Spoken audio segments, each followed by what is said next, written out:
we're walking all the way around.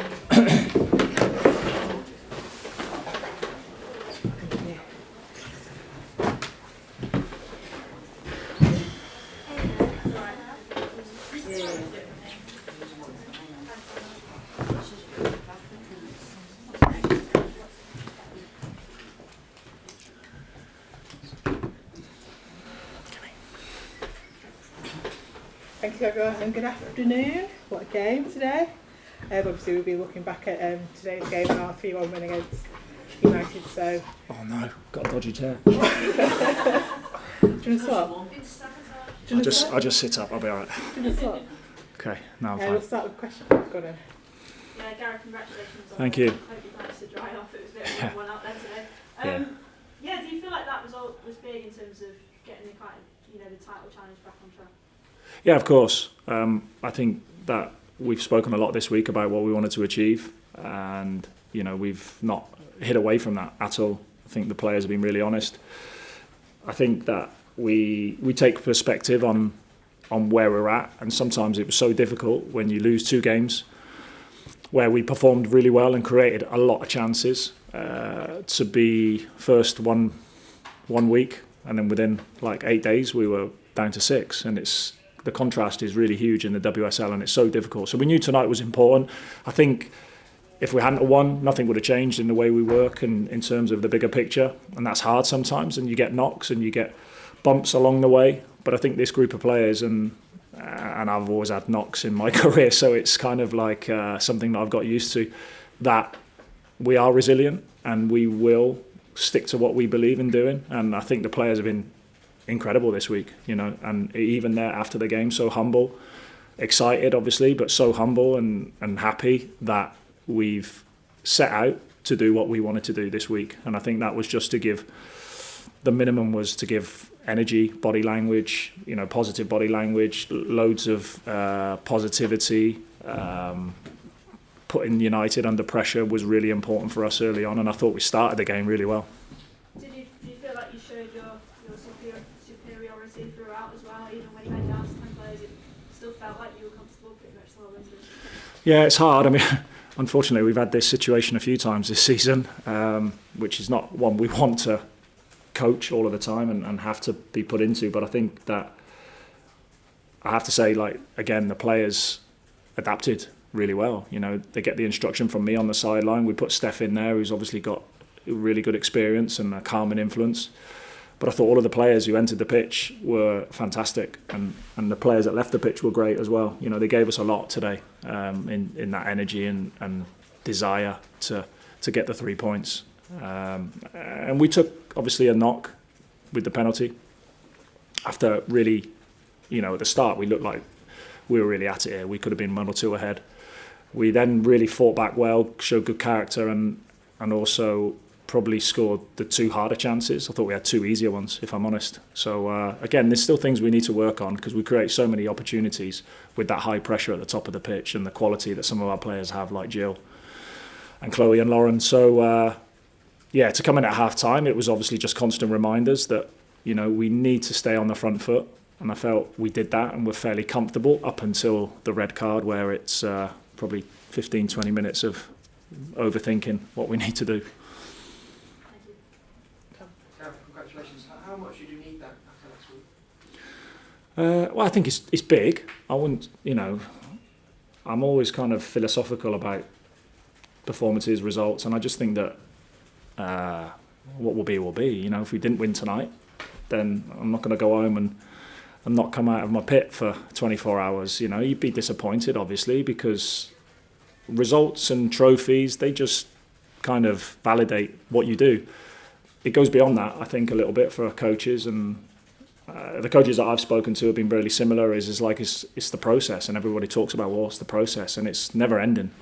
It's never ending. It's about helping players, helping individuals, and I've been fortunate enough in my coaching career to have been able to do that in the academy with the boys, and still have really good communication with some guys who are playing at the Premier League, and that's what it's all about for me as a coach. So it wouldn't have been shut the doors and put the bridge up and isolate yourself, but it's obviously a nice feeling, because it really gives confidence to the team that we can do it this season. ask you about the game being here, and maybe if we see an extra level of this kind of derby. We saw like Chloe Kelly come here at the away fans, and then the home fans, sorry, and we saw some United fans booing Bunny, and then obviously your celebrations at the end. Like, did it feel like it was another level of like derby rivalry? Yeah, it feels different. Yeah, there's no doubt. I've said it this week. It's my first time as a coach here. I've been here as a player a few times, and if everything feels different, everything feels grander than Leeds Sports Village or our Joy Stadium. Compared to the Etihad, of course, it's so different. And I just think that, hopefully the supporters who came here today, obviously Man United ones will be a little bit fed up, but hopefully they've seen a really good spectacle and players going at it toe to toe, giving 100%, scoring some quality goals, excitement, and to have it, available for young people to be able to watch and to be able to attend, I think is fantastic. Hi, Gareth. Congratulations on the win. Thank How you. important was it to get it that kind of win here, particularly after the two losses, and also for like the celebration that Lauren Hen had with the fist pump and straight, knee sliding towards the Alex Ferguson standard as well? Yeah. Well, I won't go over old ground about how it feels and how important it is in the in the state of play. But yeah, of course, fantastic for the girls to be able to come here and celebrate. But we don't. Yeah, I'd like to think we are not over celebrating and being rubbing it in other people's noses, because we are a respectful team. We respect when we win. We respect when we lose, and I think having that is a good balance. Because it's so high, the emotions in football. It's, if you win, everything's amazing. If you lose, it can feel like it's a disaster, and that's not the case. I think it's just trying to get that balance of, we're still working towards it, whether we win, whether we lose. It's just another step on our journey. Congratulations, Gareth. Thank you. Just a quick one from me. From the coach's perspective, do you have any words on the growth of the women's game, especially from being a manager yourself? Yeah, my journey is quite interesting, because obviously I started 3 years ago in COVID times, which was obviously a bit of a false reading, but I've just seen big step changes season on season. I was fortunate enough to go out to Australia to see the World Cup. I was here for England-Austria in the Euros and various games. I just think it's amazing where it's going to. I don't think it's finished, for sure. It's come really quickly over a small space of time, and some people are a little bit impatient with that, and they have to understand that it's like building a house. If you build it on sand, it's not going to last. So I think it needs to be sustainable and make sure that it's realistic in its aims, without going, it needs to be here right now. I get asked a lot about money for the FA Cup compared to the men's, and it's like, well, I don't think we should compare to the men's at all. What we're doing is developing and trying to help young girls to have the opportunity to do what they love, and probably for the last 10 years that hasn't been the case. So it's got a long way to go, and that's an exciting journey, I think. I just wanted to ask you about your role, because I think a few, maybe not eyebrows raised, but it caught the attention. The reported fee around what the club paid for in the summer, big signing, and she's kind of come in and just delivered. I mean, today, kind of, that's what you want from a player like that kind of experience and quality to step up on a stage like this and get you back in the game, right? Yeah. I mean, she's top player, Jill. There's no doubt about that. I think, she was really keen on joining us because of what we do and what we're trying to do. And she was excited by the project. So, yeah, to have her, I think, is a big confidence booster for a lot of the other players around her, for certain. And, yeah, she knows in this team she'll get chances. I thought she was good tonight. The goal was really good. I felt like some of her bits of movements that she made to allow like the ball across her body or decision making, more often than not, was very, very good. And that's what big players do. They step up on the big occasion. Gareth, at full time when the whistle went, you turned behind you and fist bumped to somebody in the stands. Who were you celebrating towards? I don't know.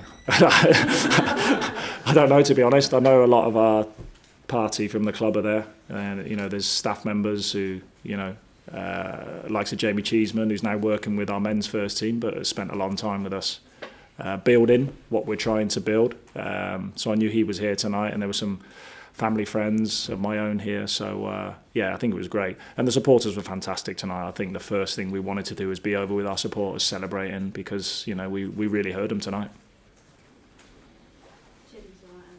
You were doing it. Yes, me. You saw me. Were you up there, Chidi? I was there. It was Chidi, yeah. Gareth, would it maybe sometimes associate your teams with kind of like backs against the walls a little bit? United is so good at scoring late goals. I don't think any of the teams scored as many late goals as them with 10 players. I think the defenders and Chiara kind of celebrated all with each other at the end when the final was like, just kind of how impressive you were displaying that final. Yeah, I've seen that this season. I've seen like a steely determination to go, right, okay, well, backs are against the wall here. We're going to see it out. And I think our goals against record from where it was last season to now after 7 games has improved so much. And that's like the work we put in on the training ground. But it's also an attitude and an application to it. And obviously Chiara's done great in that space because she manages the game so well for someone so young. But of course, I've always said defending starts from the front, and you know most of the time we are able to get the ball back in high pressure situations against United's back four. But when they do get through, you know, we're probably not the City of old where we probably feel that we could be up against it here now. We're still obviously going to suffer if you're constantly knocking on the door. And United do put good quality into the box. Ellen puts good corners in. Toon, you know, they play quite direct in that space, and sometimes it's not necessarily the first pass that would do you, but it'd be like the knockdown from one of our headers that they get around. But yeah, the players were great, and when that happens, I think especially when they know they've had to really roll their sleeves up tonight, when Laya is lost, then yeah, fantastic. I think it was really good. Can I just ask how good to have Alex Greenwood back as well? Yeah, of course. I think it's easy just to put it on the 2 games we lost that she was missing for. But yeah, you can. Her experience and her know-how and her determination and her grit. You know, she made really good decisions at the right time, Alex. And you know, and I think to do that as well after a few training sessions as well, because we've been quite limited on what we can do with her. And unfortunately, the other day, one of the first training sessions she came back, she took a big gash on her leg and a challenge. So she's been in the wars, but absolutely her experience and her quality and her determination that she showed tonight was top class. How will you celebrate tonight? You'll be really surprised. I'm a very boring person. I'll go home. My phone, it'll probably take a while to get back on all the text messages of well wishes. But yeah, it'll just be, you'll be surprised. I'll probably be nodding off at about 9:30. It takes a lot out of you. A bit more buzzing than you sound. I don't mean that you just on the picture. Obviously, we saw your celebrations, and you don't sound maybe like you're over the moon. But is that more a sign of maybe like there's more work to do? Or? Oh yeah, absolutely, yeah. And again, probably large parts of what I've spoken about to you guys is keeping it. You know, I've always said that, and all the best coaches always use this term as well, that you know, success and failure should be kept at equal distance.